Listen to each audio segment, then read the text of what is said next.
जय श्री राधे कृष्णा। आज हम सुनेंगे पुरुषोत्तम मास महात्म्य के 15वें अध्याय की दिव्य और पावन कथा। पुरुषोत्तम मास भगवान विष्णु को अत्यंत प्रिय माना गया है और इस मास में किए गए जप, तप, दान और कथा श्रवण का अनंत गुना फल प्राप्त होता है। शास्त्रों में कहा गया है कि जो श्रद्धा और भक्ति के साथ पुरुषोत्तम मास की कथा सुनता है उसके जीवन के अनेक कष्ट दूर हो जाते हैं। आज की कथा हमें धर्म, भक्ति, सदाचार और भगवान के प्रति अटूट विश्वास की संदेश देती है। आइए अब सुनते हैं पुरुषोत्तम मास महात्म्य के 15वें अध्याय की पावन एवं मंगलमयी कथा। बोले पुरुषोत्तम भगवान की जय हो। श्री नारायण बोले, नारद सुदेव शर्मा ब्राह्मण हाथ जोड़कर गदगद स्वर से भक्त वत्सल श्री कृष्ण देव की स्तुति करता हुआ बोला, हे देव, हे देवेश, हे त्रिलोक्य को अभय देने वाले, हे प्रभु, आपको नमस्कार है। हे सर्वेश्वर, आपको नमस्कार है। मैं आपकी शरण में आया हूँ।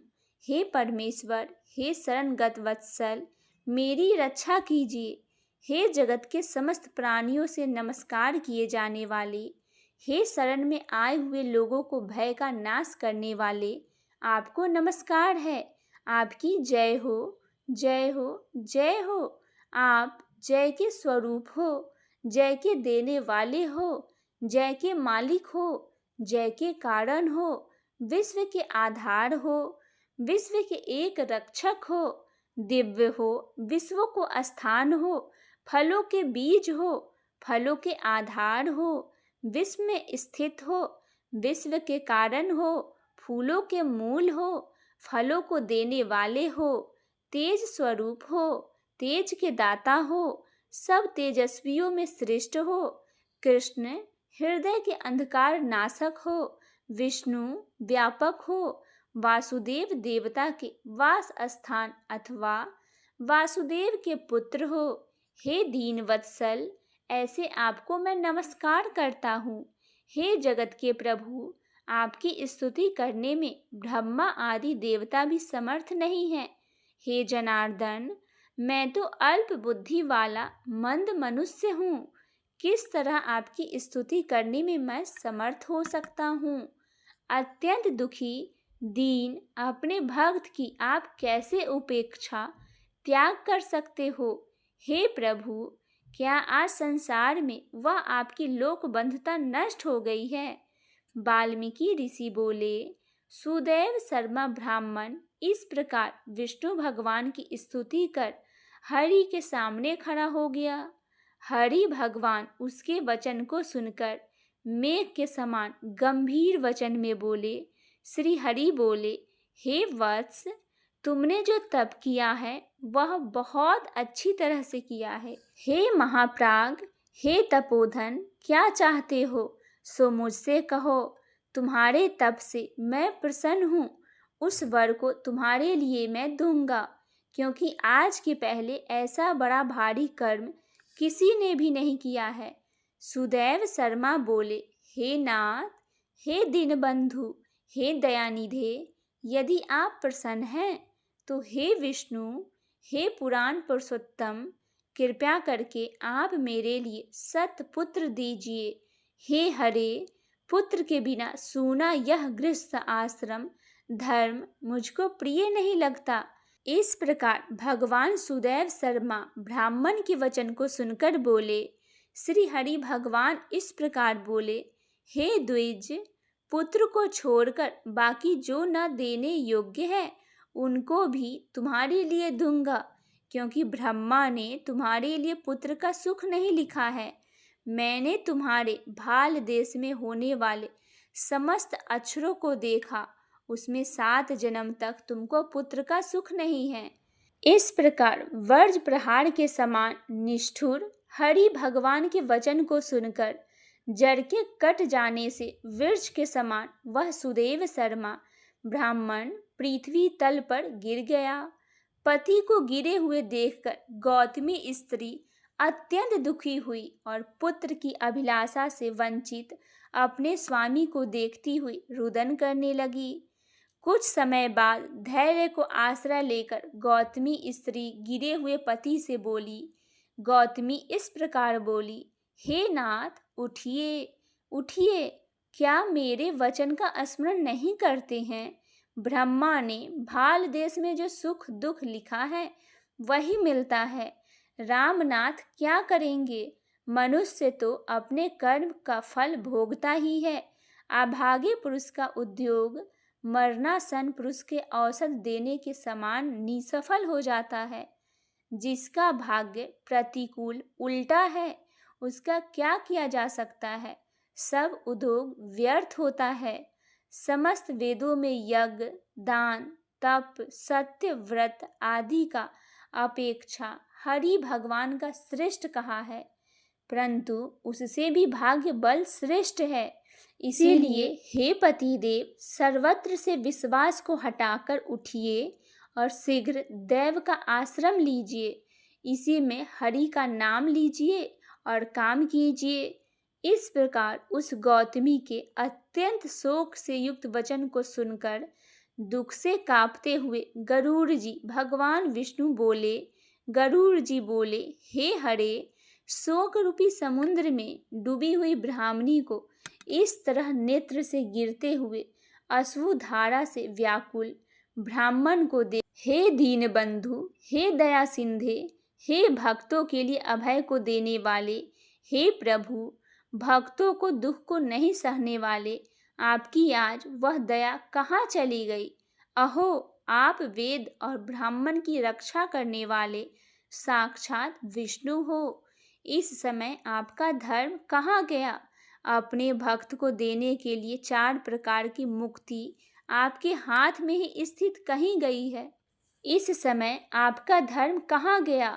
अपने भक्तों को देने के लिए 4 प्रकार की मुक्ति आपके हाथ में ही स्थित कही गई है।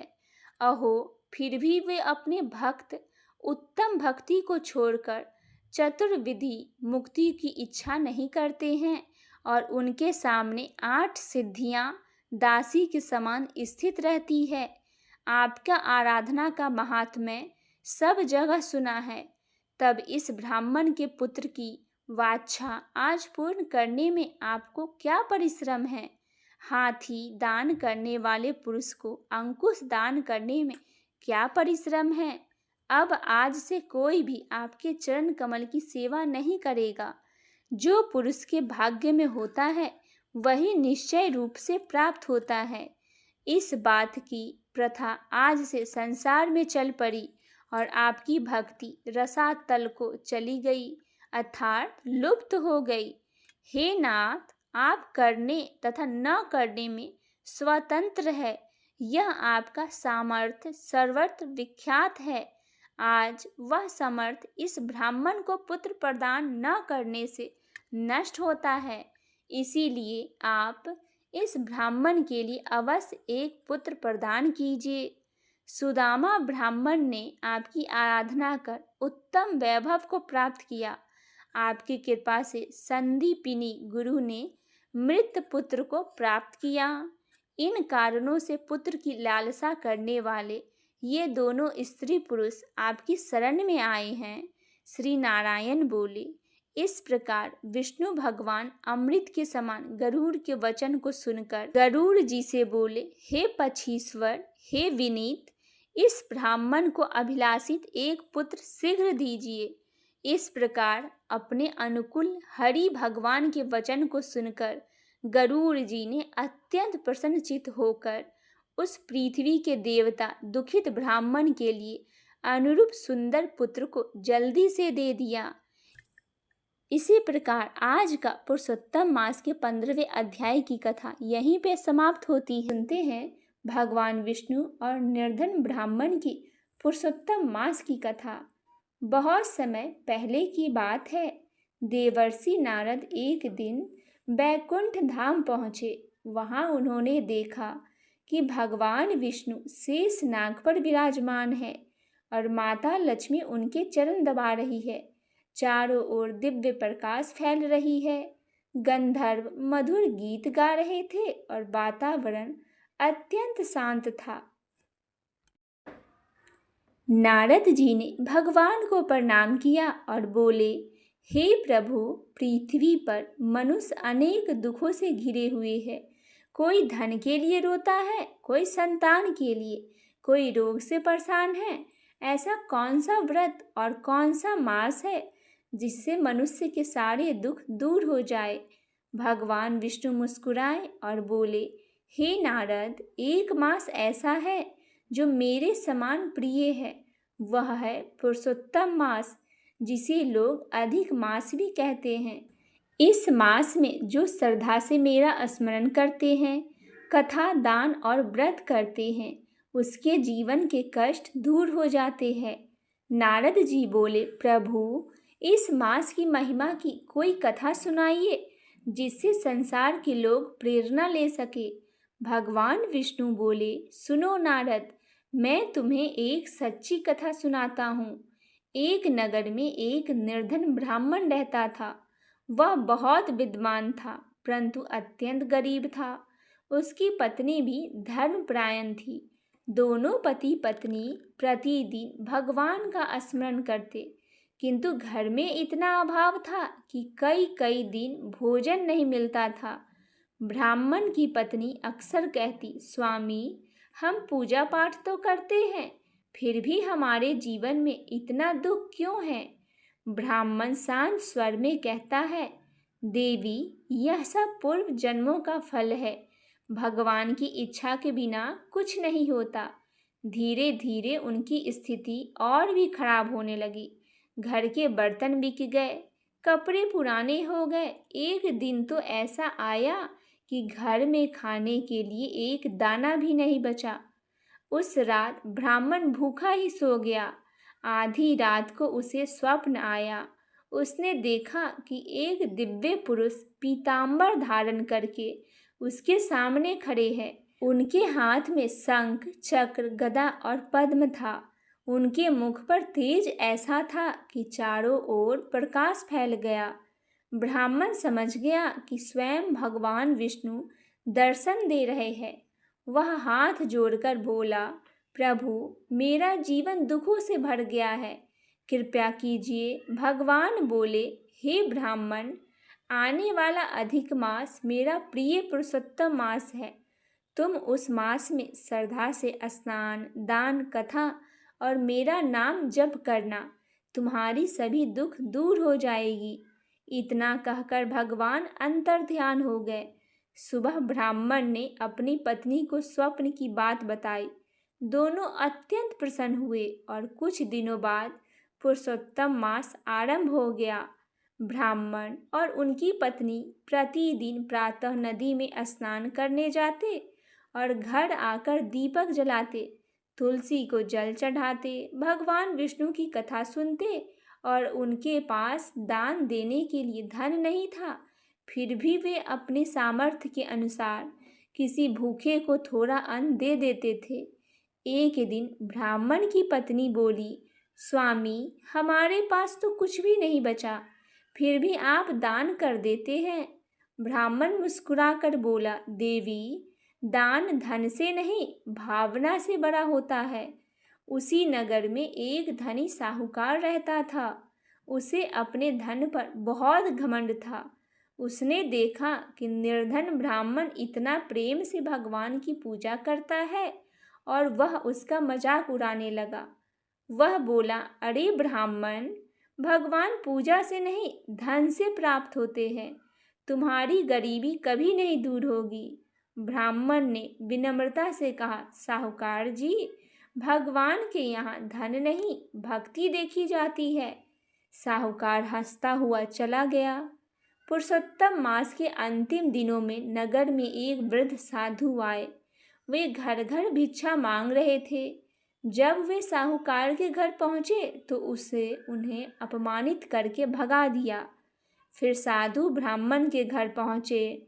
उस समय घर में केवल थोड़ा सा आटा बचा हुआ था। ब्राह्मण की पत्नी साधु को वह रोटी बनाकर प्रेम से खिला दी। साधु अत्यंत प्रसन्न हुए। उन्होंने कहा, तुम दोनों की भक्ति से मैं बहुत प्रसन्न हूँ। मांगो, क्या वरदान चाहिए? ब्राह्मण बोला, हमें केवल भगवान के चरणों में भक्ति चाहिए। साधु मुस्कुराए और अचानक उनका रूप बदलने लगा। उनके शरीर से दिव्य प्रकाश निकलने लगा। देखते ही देखते वहां स्वयं भगवान विष्णु प्रकट हो गए। ब्राह्मण और उनकी पत्नी आश्चर्य से भर गए। दोनों भगवान के चरणों में गिर पड़े। भगवान बोले, हे भक्त, तुम निर्धन होकर भी श्रद्धा नहीं छोड़े। तुमने पुरुषोत्तम मास का व्रत सच्चे मन से किया है, इसीलिए आज से तुम्हारे सभी दुख समाप्त हो जाएंगे। इतना कहते ही उनका छोटा सा घर महल के समान सुंदर हो गया। अन्न के भंडार भर गए, सुंदर वस्त्र और धन प्रकट हो गया। सारा नगर यह चमत्कार देखकर आश्चर्यचकित हो गया। जब साहूकार को यह बात पता चला तो उसे अपने घमंड पर बहुत पछतावा हुआ। वह दौड़ता हुआ ब्राह्मण के घर पहुंचा और बोला, मुझे क्षमा कर दीजिए, मैंने आपकी भक्ति का अपमान किया है। ब्राह्मण ने कहा, क्षमा तो भगवान करते हैं, तुम भी सच्चे मन से पुरुषोत्तम मास का व्रत करो। उसी दिन से साहूकार का अहंकार समाप्त हो गया और भगवान विष्णु की भक्ति में वह लीन हो गया। कहते हैं कि जो मनुष्य पुरुषोत्तम मास में श्रद्धा से भगवान विष्णु का स्मरण करते हैं, गीता या भागवत सुनते हैं, दान पुण्य करते हैं और सच्चे मन से भक्ति करते हैं, उसके जीवन के दुख धीरे धीरे दूर होने लगता है। इस मास में विशेष रूप से तुलसी पूजा, विष्णु सहस्त्र नाम पाठ, दीपदान, गरीबों का भोजन, गीता पाठ और कथा श्रवण करना बहुत फलदायी माना गया है। अतः यही कहा गया है कि पुरुषोत्तम मास में जो भक्त श्रद्धा से भगवान का नाम लेते हैं, उसके जीवन में सुख, शांति और समृद्धि अवश्य आती है। बोलिए भगवान पुरुषोत्तम की जय हो। आइए अब सुनते हैं भगवान श्री हरि विष्णु के 10 अवतार यानी दशा अवतार की पौराणिक एवं प्रमाणिक कथाएं। भगवान श्री हरि विष्णु के पहले अवतार थे मत्स्य अवतार। पुराणों के अनुसार भगवान विष्णु ने सृष्टि को प्रलय से बचाने के लिए मत्स्य अवतार लिया था। इसकी कथा इस प्रकार है। कृत युग के आदि में राजा सत्यव्रत हुए।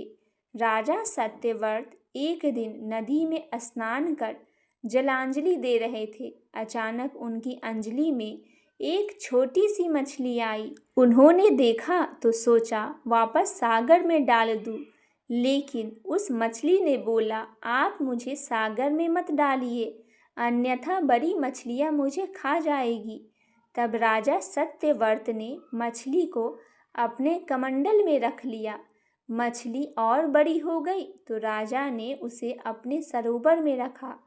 तब देखते ही देखते मछली और बड़ी हो गई। राजा को समझ आ गया कि यह कोई साधारण जीव नहीं है। राजा ने मछली से वास्तविक स्वरूप में आने की प्रार्थना की। राजा की प्रार्थना सुन साक्षात 4 भुजाधारी भगवान विष्णु प्रकट हो गए और उन्होंने कहा, ये मेरा मत्स्य अवतार है। भगवान ने सत्यव्रत से कहा, सुनो राजा सत्यव्रत, आज से 7 दिन बाद प्रलय होगी। तब मेरी प्रेरणा से एक विशाल नाव तुम्हारे पास आएगी। तुम सप्त ऋषियों, औषधियों, बीजों और प्राणियों के सूक्ष्म शरीर को लेकर उसमें बैठ जाना। जब तुम्हारी नाव डगमगाने लगेगी तब मैं मत्स्य के रूप में तुम्हारे पास आऊँगा। उस समय तुम वासुकी नाग के द्वारा उस नाव को मेरे सींग से बांध देना। उस समय प्रश्न पूछने पर मैं तुम्हें उत्तर दूंगा। तब राजा सत्यव्रत को तत्व ज्ञान का उपदेश दिया, जो मत्स्य पुराण नाम से प्रसिद्ध हुआ। भगवान का दूसरा अवतार कूर्म अवतार हुआ। धर्म ग्रंथों के अनुसार भगवान विष्णु ने कूर्म यानी कछुए का अवतार लेकर समुद्र मंथन में सहायता की थी। भगवान विष्णु के कूर्म अवतार को कच्छप अवतार भी कहते हैं। इसकी कथा इस प्रकार है। एक बार महर्षि दुर्वासा ने देवताओं के राजा इंद्र को श्राप देकर श्रीहीन कर दिया। इंद्र जब भगवान विष्णु के पास गए तो उन्होंने समुद्र मंथन करने के लिए कहा। तब इंद्र भगवान विष्णु के कहे अनुसार दैत्यों और देवताओं के साथ मिलकर समुद्र मंथन के लिए तैयार हो गए। समुद्र मंथन करने के लिए मंदराचल पर्वत को मंथानी एवं नागराज वासुकी को नेति बनाया गया।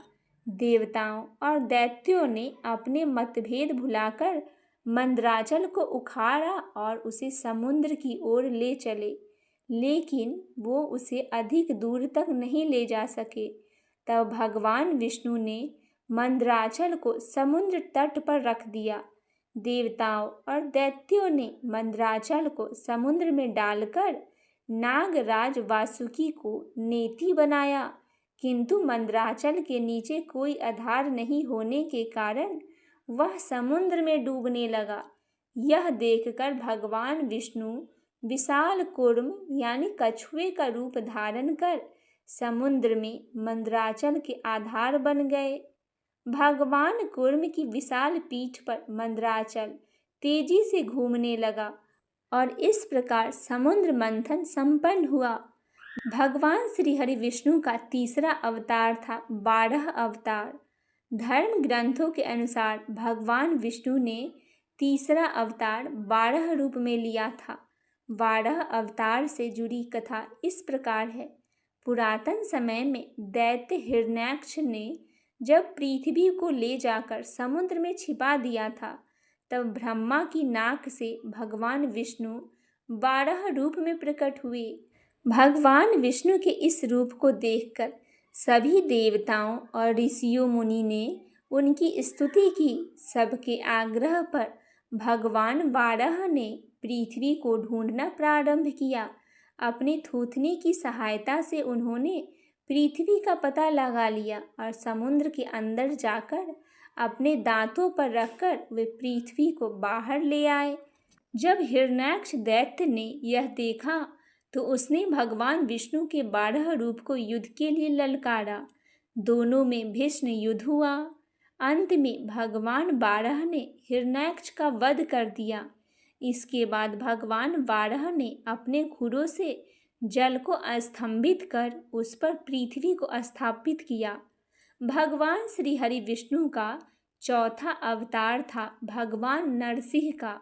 भगवान विष्णु ने नरसिंह अवतार लेकर दैत्यों के राजा हिरण्यकश्यप का वध किया था। इस अवतार की कथा इस प्रकार है।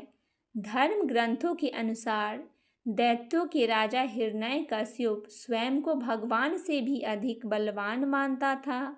उसे मनुष्य, देवता, पक्षी, पशु न दिन में न रात में न धरती पर न आकाश में न अस्त्र से न शस्त्र से न मरने का वरदान प्राप्त हुआ था। उसके राज्य में जो भी भगवान विष्णु का पूजा करता था उसको दंड दिया जाता था। उसका पुत्र प्रहलाद भी बचपन से ही भगवान विष्णु का परम भक्त था। यह बात जब हिरण्यकश्यप को पता चला तो वह बहुत क्रोधित हुआ।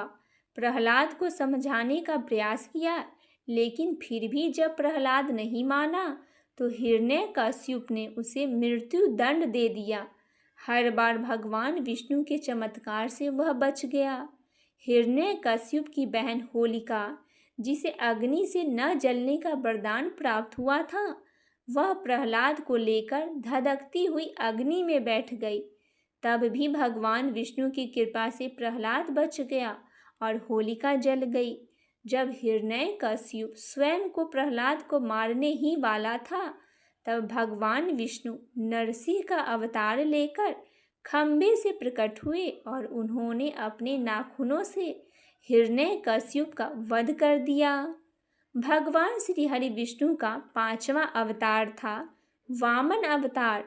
सतयुग में प्रहलाद के पौत्र दैत्यराज बलि ने स्वर्ग लोक पर अधिकार कर लिया था। सभी देवता इस विपत्ति से बचने के लिए भगवान विष्णु के पास गए। तब भगवान विष्णु ने कहा, मैं स्वयं देव माता आदिति के गर्भ से उत्पन्न होकर तुम्हें स्वर्ग का राज दिलाऊंगा।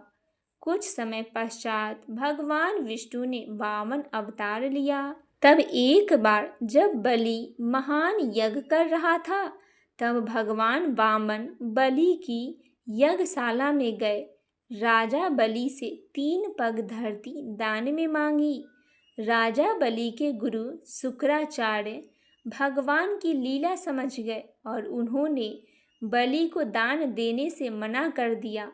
लेकिन बलि ने फिर भी भगवान वामन को 3 पग धरती दान देने का संकल्प ले लिया। भगवान वामन ने विशाल रूप धारण कर एक पग में धरती और दूसरे पग में स्वर्ग लोक नाप लिया। तीसरा पग रखने के लिए कोई स्थान नहीं बचा, तो बलि ने भगवान वामन को अपने सिर पर पग रखने को कहा। बलि के सिर पर पग रखने से वह सूतल लोक पहुंच गया। बलि की दानवीरता को देखकर भगवान उसे सूतल लोक का स्वामी भी बना दिए।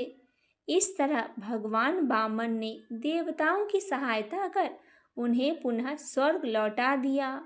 भगवान श्री हरि विष्णु का 6ठा अवतार था श्री राम अवतार। त्रेता युग में राक्षस राज रावण का बहुत आतंक था। उससे देवता भी डरते थे। उसके वध के लिए भगवान विष्णु ने राजा दशरथ के यहाँ माता कौशल्या के गर्भ से पुत्र रूप में जन्म लिए।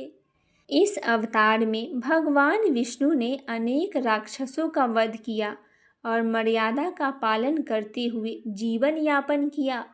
पिता के कहने पर वनवास गए। वनवास भोगते समय राक्षस राज रावण उनकी पत्नी सीता का हरण कर ले गया। सीता की खोज में भगवान लंका पहुँचे। भगवान श्री राम और रावण के बीच घोर युद्ध हुआ, जिसमें रावण मारा गया। इस प्रकार भगवान विष्णु ने राम अवतार लेकर देवताओं को भय मुक्त किया। भगवान श्री हरि विष्णु का 7वां अवतार था श्री कृष्ण अवतार। द्वापर युग में भगवान विष्णु ने श्री कृष्ण अवतार लेकर अधर्मियों का नाश किया।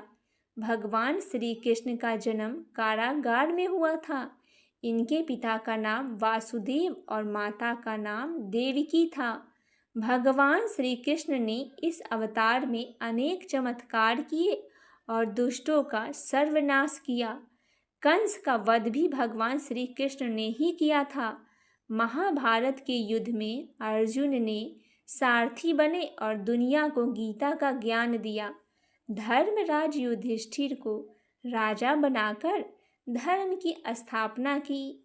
भगवान विष्णु का ये अवतार सभी अवतारों में सबसे श्रेष्ठ माना जाता है। भगवान श्री हरि विष्णु का 8वां अवतार था परशुराम अवतार। धर्म ग्रंथों के अनुसार परशुराम भगवान विष्णु के प्रमुख अवतारों में से एक थे। भगवान परशुराम के जन्म के संबंध में 2 कथाएं प्रचलित है। हरिवंश पुराण के अनुसार उन्हीं में से एक कथा इस प्रकार है। प्राचीन समय में महिष्मती नगर में शक्तिशाली हैवंशी क्षत्रिय कार्तिव्रिय अर्जुन सहस्त्रबाहु का शासन था। वह बहुत अभिमानी था और सत्याचारी भी था। एक बार अग्निदेव ने उससे भोजन कराने का आग्रह किया। तब सहस्त्रबाहु ने घमंड में आकर कहा, आप जहाँ से चाहे भोजन प्राप्त कर सकते हैं, सभी ओर मेरा ही राज है। तब अग्निदेव ने वनों को जलाना शुरू किया। एक वन में ऋषि आपव तपस्या कर रहे थे। अग्नि ने उनके आश्रम को भी जला डाला। इससे क्रोधित होकर ऋषि ने सहस्त्रबाहु को श्राप दिया कि भगवान विष्णु परशुराम के रूप में जन्म लेंगे और न सिर्फ सहस्त्रबाहु का ही बल्कि समस्त क्षत्रिय का सर्वनाश करेंगे। इस प्रकार भगवान विष्णु ने भार्गव कुल में महर्षि जमदग्नि के 5वें पुत्र के रूप में जन्म लिए। भगवान श्री हरि विष्णु का 9वां अवतार बुद्ध अवतार। धर्म ग्रंथों के अनुसार बौद्ध धर्म के प्रवर्तक गौतम बुद्ध भी भगवान विष्णु के ही अवतार थे, परंतु पुराणों में वर्णित भगवान बुद्ध देव का जन्म गया के समीप किकट में बताया गया है। उनका पिता का नाम अजन बताया गया है। यह प्रसंग पुराणों में वर्णित बुद्ध अवतार का ही है। एक समय दैत्यों की शक्ति बहुत बढ़ गई। देवता भी उनके भय से भागने लगे। राज्य की कामना से दैत्यों ने देवराज इंद्र से पूछा कि हमारा साम्राज्य स्थिर रहे, इसका उपाय बतलाइए। तब इंद्र ने शुद्ध भाव से बताया, सुस्थिर शासन के लिए यज्ञ एवं वेद वहित आचरण आवश्यक है। तब दैत्य वैदिक आचरण एवं महायज्ञ करने लगे, जिससे उनकी शक्ति और बढ़ने लगी। तब सभी देवता भगवान विष्णु के पास गए। तब भगवान विष्णु ने देवताओं के हित के लिए बुद्ध का रूप धारण किया। उनके हाथ में मार्जनी थी और वे मार्ग को बहारते हुए चलते थे। इस प्रकार भगवान बुद्ध दैत्यों के पास पहुँचे और उन्हें उपदेश दिया, यज्ञ करना पाप है, यज्ञ से जीव हिंसा होती है, यज्ञ की अग्नि से कितने ही प्राणी भस्म हो जाते हैं। भगवान बुद्ध के उपदेश से दैत्य प्रभावित हुए। उन्होंने यज्ञ और वैदिक आचरण करना छोड़ दिया। इसके कारण उनकी शक्ति कम हो गई और देवताओं ने उन पर हमला कर अपना राज्य पुनः प्राप्त कर लिए। भगवान श्री हरि विष्णु का 10वां अवतार होगा कल्कि अवतार। धर्म ग्रंथों के अनुसार भगवान विष्णु कलयुग में कल्कि रूप में अवतार लेंगे। कल्कि अवतार कलयुग और सतयुग में संधि काल में होगा। यह अवतार 64 कलाओं से युक्त होगा। पुराणों के अनुसार उत्तर प्रदेश के मुरादाबाद जिले के संभल नामक स्थान पर विष्णु यश नामक तपस्वी ब्राह्मण के घर भगवान कल्कि पुत्र के रूप में जन्म लेंगे। कल्कि देवदत्त नामक घोड़े पर सवार होकर संसार से पापियों का विनाश करेंगे और धर्म की पुनः स्थापना करेंगे। तभी सतयुग का प्रारंभ होगा। बोलिए भगवान श्री हरि विष्णु की जय हो, भगवान लक्ष्मी नारायण की जय हो।